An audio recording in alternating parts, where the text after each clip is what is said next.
오늘 우리가 나눌 말씀은 심히 중대하고 소중한 진리의 말씀입니다. 사도 바울이 가장 영광스러운 말씀 가운데 장엄한 승리의 노래를 부르고 있는 진리를 우리가 함께 대하고 있습니다. 단순히 위로를 주기 위한 말씀이 아닙니다. 그 이상의 말씀입니다. 이 선언은 이 우주 가운데, 세상 가운데 인류의 가장 큰 적인 사망에 대한 하나님의 최종적인 판결문이기도 한 귀한 진리의 말씀입니다. 우리가 복음을 대할 때, 예수님 앞에 설 때에, 십자가 앞에 설 때에 가장 중요한 것은 우리 자신의 처지를 깨닫는 것입니다. 주님의 십자가를 바라보고 예수님을 바라보고 주님의 고난을 대할 때에 우리에게 가장 깊이 우리 마음에 박히며 또 떨게 하는 것은 우리가 죄로 인하여 죽을 수밖에 없는 존재고 사망을 향해 나갈 수밖에 없는 그런 슬픈 존재임을 깊이 깨닫는 것입니다. 그리고 십자가 앞에 무릎을 꿇고 주의 은혜를 구하게 되는 것이지요. 무서운 이 모든 처지를 우리 주님께서 어떻게 역전하셨는지, 이기셨는지 그 영광을 우리가 대할 때에 하나님께 찬양하며 감사하며 영광을 돌릴 수밖에 없습니다. 성경 말씀이 우리에게 주는 진리의 선포입니다. 종교개혁자 루터가 고백했던 것처럼 구약 성경을 짜봐라. 예수님을 예표하는 짐승의 피가 흐를 것이다. 신약 성경을 짜봐라. 거기에서 그리스도의 보혈이 흐르게 될 것이다. 예수님에 대한 말씀이지요. 저와 여러분을 향해서 온 인류를 향한 하나님 아버지의 뜻이 예수님께 집중되었고 그 일이 우리 주님을 통하여 우리에게 이루어졌다는 사실은 말할 수 없는 영광스러운 일이요, 감사요, 찬양할 노래요, 우리의 힘이 되는 귀한 진리의 말씀입니다. 우리가 창세기를 대할 때 하나님이 아담과 하와를 창조하셨다는 것을 우리가 잘 알고 있고, 그런데 그들이 하나님의 말씀을 어겨서 죄를 범하여서 창조주 하나님과 나누어졌고 죄로 인하여 사망에 이르게 되었다라고 성경 우리에게 선포해 주고 있습니다. 그 죄로 인하여 우리도 죄 가운데 태어나고 죄 가운데 살다가 죄로 인하여 죽을 수밖에 없는 존재였습니다. 이 슬픈 일을 계략을 짜고 하와를 유혹하고 넘어뜨렸던 악한 사단에게 준 선포한 말씀이 창세기 3장 15절 말씀인데, 내가 너로 여자와 원수가 되게 하고 너의 후손도 여자의 후손과 원수가 되게 하라니 여자의 후손은 내 머리를 상하게 할 것이요 너는 그의 발꿈치를 상하게 할 것이니라. 최초 예수 그리스도에 대한 하나님의 심판의 말씀입니다. 사단을 멸하시는 하나님의 예언된 말씀이요, 여자의 후손으로 오신 그분이 바로 우리 주 예수 그리스도임을 우리는 잘 알고 있고, 악한 사단의 대적들과 싸우는 영적인 군사로서 우리가 믿음의 길을 지금도 걷고 있다는 사실이에요. 하나님께서 구약의 성도들을 통해서 예수님을 곳곳에서 예언을 하셨고, 특히 이사야 53장에 고난받는 하나님의 종 메시아에 대한 예언의 말씀을 선포하였다는 것을 우리는 마음에 깊이 새기고 그 귀한 말씀을 대할 때 겸손히 무릎을 꿇을 수밖에 없고 주님을 바라볼 수밖에 없습니다. 그는 실로 우리의 질고를 지고 우리의 슬픔을 당하셨거늘. 주님은 나의 질고를 지셨고 우리의 슬픔을 담당하셨어요. 그런데 죄인들은, 악한 자들은 그냥 예수님은 징벌받고 맞으시고 고난받았다라고만 생각을 하지요. 이사야 선지자는 그가 찔림은 우리의 허물을 인함이요 그가 상함은 우리의 죄악을 인함이라. 그가 징계를 받음으로 우리가 평안을 누리고 그가 채찍에 맞음으로 나음을 입었도다. 아멘. 주님이 찔리신 것, 주님이 상하신 것, 하나님의 무서운 징계를 받으신 것, 채찍에 맞으시고 머리에 가시관을 쓰시고 십자가에 못 박혀서 매달리신 그 사실, 바로 우리의 죄악 때문입니다. 내 죄 때문에, 나의 허물 때문에 하나님과 평화를 누릴 수 없는데, 평화를 위하여 주님이 우리의 죄를 다 짊어지시고 십자가에 못 박혀서 고난받으시고 하나님의 진노를 그 십자가에서 다 받으신 거예요. 내가 받아야 될 그 무서운 하나님의 공의 심판, 주님이 받으시고 하나님과 평화를 나눌 수 없는데 평화를 주기 위하여 주님이 담당하셨다는 귀한 진리의 말씀입니다. 우리는 다 양 같아서 그릇 행하여 각기 제 길로 갔거늘 여호와께서는 우리 무리의 죄악을 그에게 담당시키셨도다. 아멘. 예수님께서 나의 모든 것을 위하여 받으시고 십자가에 못 박혀 죽으셨다는 사실이지요. 예수님의 길을 예비하기 위해서 준비된 구약의 예언이 세례 요한을 통하여 성취되었다는 것을 성경은 우리에게 선포해 주고 있습니다. 세례 요한은 네가 메시아냐, 우리가 기다렸던 구원자냐라고 물었을 때 아니다라고 말하지요. 그리고 그가 한 말이 무엇입니까? 나는 선지자 이사야의 말과 같이 주의 길을 곱게 하라고 광야에서 외치는 자의 소리로다 고백하고, 주님이 자기에게 오심을 보고 보라 하고 말합니다. 봐라, 우리가 주목하고 바라볼 분 저분이다. 자기 자신을 보라는 게 아니잖아요. 세상 죄를 지고 가는 하나님의 어린 양이로다. 이튿날에도 주님이 다니시는 것을 보고 제자들에게 말하지요. 봐라, 저분이다.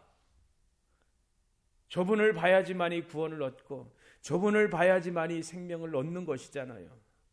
보라, 세상 죄를 지고 가는 하나님의 어린 양이로다. 보라, 하나님의 어린 양이로다. 아멘. 죽어야지만이, 피를 흘려야지만이 구원할 수가 있습니다. 피 흘림이 없은즉 사함이 없다라고 성경은 선포했습니다. 하나님께서 모세를 통하여 광야에서 성막을 모세에게 보이시지요. 설계도를 보이시지요. 성막을 짓고 성막의 모든 재료들과 또 규격들, 큰 성막의 문을 들어갈 때 번제단이 있고 물두멍이 있고 성소로 들어가는 것, 또 지성소로 들어가는 것, 그 안에 있는 기물들, 또 지성소 안의 법궤, 이 모든 것의 예표가 바로 예수님이시다라는 사실을 우리는 잘 알고 있습니다. 주님만이 우리에게 생명이요, 또 소망이요, 힘이요, 능력이 되십니다. 그 주님, 그분께서 십자가에 못 박혀서 죽으셨다는 사실, 히브리서에도 한 번 죽는 것은 사람에게 정하신 것이다, 그 후에는 심판이 있을 것이다 라고 분명히 선포하고, 이와 같이 그리스도도 많은 사람의 죄를 담당하시려고 단번에 들이신 바 되셨다라고 선포합니다. 그런즉 우리가 예수 그리스도의 피를 힘입어서 성소에 들어갈 담력을 얻었다라고 선포합니다. 그 길은 우리를 위하여 휘장 가운데로 열어놓으신 새롭고 산 길이요, 휘장은 곧 저의 육체니라. 휘장은 곧 저의 육체니라. 예수님, 주님이 십자가에서 운명하셨을 때에 성전의 휘장이 위로부터 아래로 갈라졌다라고 성경은 분명히 기록을 하였습니다. 그 휘장이 엄청 두꺼워요. 사람의 힘으로 도저히 찢을 수가 없는 거예요. 그런데 주님이 십자가에 못 박혀서 운명하셨을 때 휘장이 갈라졌다라고 기록되는 거예요. 생명을 입은 자만이 하나님께 나아갈 수 있습니다. 휘장을 거쳐서 하나님께 나아갈 수 있습니다. 그 휘장문을 여신 분이 예수님이십니다. 죄 가운데 있는 자는 거룩하신 하나님께 나아갈 수가 없습니다. 예수님의 거룩한 핏값으로 죄 씻음 받고 회개하여 구원받은 자만이 영생을 얻어서 하나님 아버지께 담대히 기쁨으로 경외함으로 나아갈 수가 있습니다. 말씀이 되신 예수님을 영접한 자만이 하나님의 자녀가 되고, 하나님의 자녀된 자만이 참된 생명을 얻고 새로운 생명의 삶을 살 수가 있습니다. 그리고 저 영원한 하나님의 나라, 그곳을 향해서 우리가 살고 있는 이곳에서 저 천국을 향해 나아갈 수가 있습니다. 부활과 생명의 주 예수님을 만난 사도 바울도 예수님의 부활과 성도의 신앙에 대해서 고린도 교회 성도들에게 진리의 말씀을 선포한 것입니다. 그 말씀 우리가 대하고 있는 귀한 진리의 말씀입니다. 사망아 너의 이기는 것이 어디 있느냐? 사망아 너의 쏘는 것이 어디 있느냐? 사망에 쏘는 것은 죄요 권능은 율법이라. 우리 주 예수 그리스도로 말미암아 우리에게 이김을 주시는 하나님께 감사하노니. 사도는 하나님께 감사의 영광을 올려드리며 예수님 안에서 이루신 이 영광된 일, 생명과 사망을 멸하신 그 놀라운 진리를 선포한 것이에요. 죽음을 이긴다라는 말이 무엇일까요? 세상 사람들도 죽음을 이야기하지요. 그러나 그들의 생각, 죽음을 대하는 태도하고 우리가 대하는 죽음의 태도가 달라요. 예수님 안에서 구원받은 성도는 짐승과 같은 죽음을 맛보지 않습니다. 이성 없이 죽음을 맞이하는 세상과 다른 것입니다. 저와 여러분은 하나님의 형상대로 창조함을 받은 존재입니다. 죽음을 이긴다는 그 의미를 우리는 똑바로 예수님 안에서 응시할 수 있고 담대히 대할 수가 있어요. 그러나 믿지 않는 사람들은 그렇지 않아요. 고린도 당시에 여러 가지 사상이 많았습니다. 회의론자들, 무신론자들, 허무주의를 갖고 있는 사람들도 많았습니다. 그 당시 철학 사상 가운데도 윤회설도 있었습니다. 죽음 너머의 세계는 없다. 이 세상이 전부다라고 말하는 사람도 있고, 육신은 아무것도 아니고 영적인 세계가 더 중요하다고 말하는 사람도 있고, 갖가지 생각을 갖고 죽음을 논하며 말하며 전하며 자기 일들을 펼치는 사람들이 있었습니다. 미래를 부정하기도 하고 죽음의 공포를 이기려고 하고 두려워 떠는 인생들이 많았다는 것을 보게 됩니다. 아주 오래전에 용산에 있는 박물관에 갔지요. 아이들하고 구경한다고. 죽음에 대해서 이집트 사람들이 만들어 놓은 그 미라들 작품들 보니까 그 미래의 세계에 대한 그 갈망이 있는 거예요. 내가 다시 새롭게 태어나면은 여러 가지 그런 생각을 갖고 있는 것이지요. 우리나라도 죽으면은 그냥 죽었다고 말하는 게 아니라 돌아가셨습니다. 돌아가셨습니다라고 말하잖아요. 어디로 돌아갔다는 거예요? 갈 곳이 있다는 거죠. 우리 조상들도 그렇잖아요. 성인들도 죽음에 대해서. 그러나 그리스도인은 달라요. 확신이 있어요. 죽음이 끝이 아니라 영광으로 들어가는 문이기 때문이지요. 죽음을 어쩔 수 없는 숙명으로 받아들이는 천념하고 달라요. 많은 이들이 어차피 죽을 것인데 그냥 먹고 마시고 살다가 끝내지 뭐. 노세 젊어서 노세 즐길 거 다 즐기고 마지막 때 그냥 가면 되는 거지. 여러 가지 생각을 갖고 있지요. 생각 없이 살잖아요. 준비하지 못하잖아요. 신랑 맞을 준비하라고 주님 말씀하셨는데 예수님 맞을 준비하며 우리는 살고 있잖아요. 이성 없이 사는 자들이 아니잖아요. 생각 없이 사는 자들이 아니잖아요. 성경이 말하는 죽음에 대한 것은 소극적인 것이 아닙니다. 담대하게 적극적으로 싸워서 승리하는 것입니다. 죽음의 권세가 파괴되었다는 것을 성도는 알고 있습니다. 부활하신 예수 그리스도 안에서 죽음을 정복하는 적극적인 승리를 우리에게 선포해 주고 있다는 귀한 말씀을 우리가 대하고 있습니다. 그렇기 때문에 사도 바울은 죽는 것도 유익한다라고 고백을 하기까지 하였습니다. 죽음이 우리를 예수님과 분리하는 게 아니잖아요. 죽음이 우리를 떼어놓을 수가 없잖아요. 오히려 주님과 온전히 합하도록 만들잖아요. 예수님 안에서, 주님 안에서 죽음이 파괴되고 성도가 주 안에서 승리하는 것입니다. 사망에 쏘는 것은 죄요 죄의 권능은 율법이라. 죽음이 철저히 무섭게 공격해 오는데 그 죽음 앞에 설 자가 하나도 없다는 것을 오늘 말씀을 통해서 대하게 되잖아요. 죽음은 원래 분리시키는 것입니다. 하나님은 생명의 근원이시지요. 인간이 죄를 범했을 때 생명의 근원이신 하나님으로부터 철저하게 분리된 것이잖아요. 이것이 성경이 말하는 죽음의 본질이잖아요.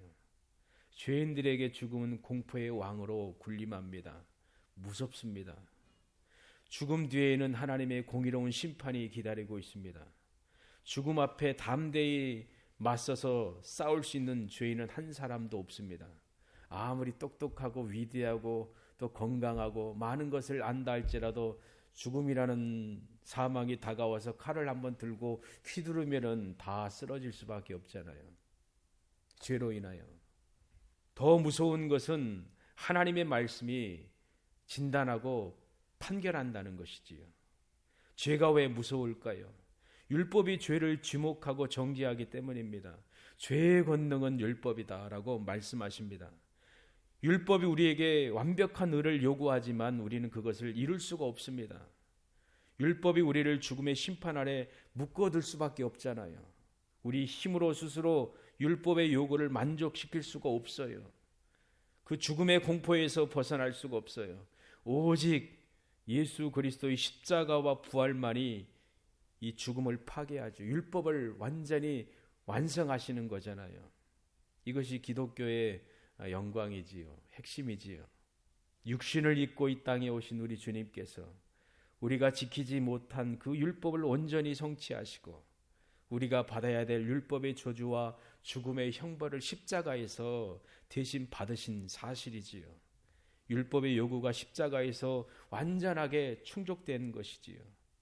우리가 이걸 인격적으로 떨림으로 대한다면은 이 가슴이 뜨거워지고 감사할 수밖에 없고 십자가 앞에 무릎 꿇고 눈물을 흘릴 수밖에 없습니다. 죽으시고 다시 살아나신 예수님, 죄를 완전히 소멸하신 예수님, 사망의 권세를 파괴하시고 승리를 이루신 예수님, 그 승리의 깃발 아래 우리가 모여서 믿음의 삶을 살고 있습니다. 구원받은 자로서, 죄에서 자유한 자로서, 하나님의 백성으로서, 사망과 죄와 싸우는 자로서 우리가 생명의 삶을 살고 있다는 사실을 기억하며 자부심을 가지고 믿음의 삶을 살아내는 여러분 되기를 바랍니다. 마지막으로 이런 은혜를 입은 자로서 우리가 어떻게 믿음의 길을 걸으며 살아가야 될 것인가? 죽음을 이기는 성도의 삶이 어떠해야 되는가? 어떻게 살아가야 되는가? 우리가 그리스도의 의의 옷을 입었으니 우리의 삶을 온전히 주의 은혜 가운데 주님 안에 거하는 삶으로 살아내야 될 것입니다. 내가 과연 예수님 안에 있는가? 주님만이 나의 유일한 자랑이요, 주님의 의가 나의 노래요 찬양인가? 예수님의 거룩함을 힘입어서 하나님의 진리의 말씀 가운데 부단히 내가 하나님이 기뻐하시는 삶을 살고 있는가? 거룩한 삶을 힘써서 살고 있는가? 이게 정말 중대한 것이지요. 주신 말씀을 따라 내가 살고 있는가? 성경을 가까이 하고 읽고 묵상하며 명하신 말씀에 순종하며 또한 말씀이 나에게 빛을 비추어서 밝히실 때에 나에게 죄가 드러날 때 철저하게 회개하고 돌이키고 하나님의 은혜를 구하고 내가 더 힘써서 은혜 가운데 살려고 노력을 하는가? 어떻게 하면 내가 하나님께 기쁨을 드릴 수 있을까? 예수님께 기쁨을 드리며 살 수 있을까? 만족하며 살 수 있을까? 풋풋한 젊은 청년들이, 처녀와 총각들이 서로 사랑하게 되면은 무엇을 하면은 내가 사랑을 주고 기쁨을 줄 수 있을까 하고 설레이잖아요. 준비하는 그 과정이 기쁨이고 설레임이고 행복이잖아요. 나눌 때, 함께 할 때 얼마나 행복해 보입니까? 하나님을 위하여 내가 무슨 일을 하는가? 오늘 주일날 먼 거리에서 오셨지요. 아침 일찍 일어나서 애들 깨우고 차 태우고 오고, 어렸을 때는 안고도 오셨잖아요. 우리 아이들 벌써 아버지보다 컸는데 우리 아이들이 일어나라 깨우고 있는 안고 그렇게 말씀했던 게 생각이 떠오르거든요. 예배는 주일날 11시에 딱 드리기에 그게 예배가 전부입니까? 아닙니다. 삶이 예배지요. 아내하고도 말을 하죠. 우리 집사님들이나 믿음의 가족들이 일주일 동안 준비하는 거잖아요. 그리고 주일날 아침에 일찍 일어나서 오는 과정, 운전하고 뭐하고 그 모든 과정이 하나님이 받으시는 예배다. 삶의 예배잖아요.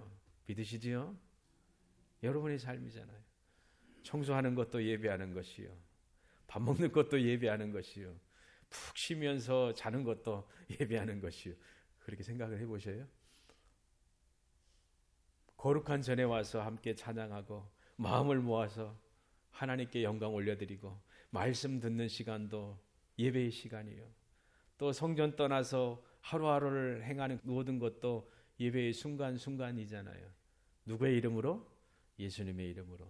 사망을 이기신, 죽을 수밖에 없는 우리에게 생명 주신 그 주님의 이름으로 우리가 예배하는 삶을 사는 것이지요. 얼마나 행복하고 설레이고 기쁨이 넘칠까요?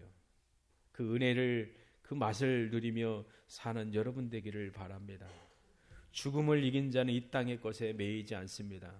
세상의 쾌락과 부활을 포기할 준비가 되어 있습니다. 천국의 영광의 맛을 본 사람, 예수님의 사랑을 경험한 사람은 세상에 썩어질 보물의 마음을 빼앗기지 않습니다. 저와 여러분은 이 세상에서 나그네의 삶을 살고 있습니다. 천국을 향해 나아가는 순례자입니다. 저 멀리 배는 나의 시온성, 내 아버지 집. 난 그곳을 향해 주님과 함께 걷고 있습니다. 믿음의 영웅들이 그렇게 살아갔습니다. 천국을 향해 나가는 순례자입니다. 언제라도 하나님의 나라 천국 갈 준비가 되어 있습니다. 주님이 부르시면은 아멘 예수여 하고 갈 준비가 되어 있습니다. 이 땅에서도 열심히 살되 이 땅에 소망을 두는 것이 아니라 예수님 안에서 저 넓은 하나님의 나라를 바라보며 믿음의 삶을 살 수 있기를 바랍니다. 주님이 여러분에게 주신 하나님의 나라로 부르실 때에 언제든지 이 세상 것을 내려놓을 수 있다면 그것이야말로 우리가 죽음을 이긴 자라는 증거이기도 합니다. 그리고 항상 하나님을 가까이 하며 세상에 물들지 않도록 애쓰는 저와 여러분의 삶이 되기를 바랍니다. 사망의 세력은 늘 우리를 유혹하고 세속적인 가치관과 그 유혹을 통해서 우리를 흔들려고 합니다. 그러나 우리가 하나님과 동행할 때, 예수님과 가까이 할 때 그 어느 것에도 흔들리지 않고 견고히 믿음의 삶을 살며 주님과 깊은 교제 가운데 살아갈 수가 있을 것입니다.